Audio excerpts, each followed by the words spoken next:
இன்றைய உலகச் செய்திகளில் சில முக்கிய நிகழ்வுகள்.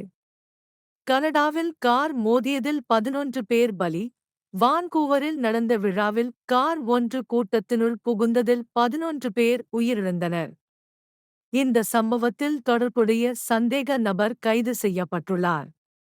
தென் கொரியாவில் கத்திக்குத்து தாக்குதல். உயர்நிலைப் பள்ளியில் மாணவன் ஒருவன் கத்தியால் 3 பேரை தாக்கியதில் காயமடைந்தனர். கனடா தேர்தல். பிரதமர் கானியும் எதிர்க்கட்சித் தலைவர் போயலவரும் இன்று நடைபெறவுள்ள தேர்தலில் ஒருவரையொருவர் எதிர்த்து போட்டியிடுகின்றனர். அமெரிக்காவின் 2ஆம் கட்ட ஆட்சி.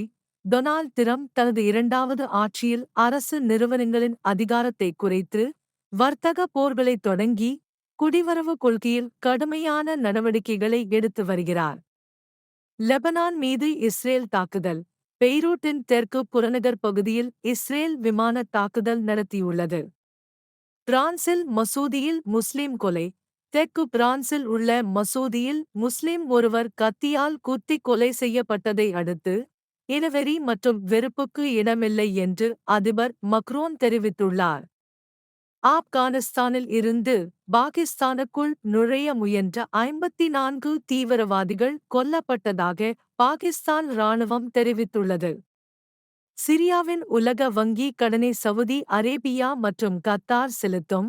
இது தொடர்பான அறிக்கை வெளியாகியுள்ளது. ராப் பாடகர் சீன் டிடி காம்ஸ் ஆயுள் தண்டனை விதிக்கப்படக்கூடிய வழக்கை எதிர்கொள்கிறார்.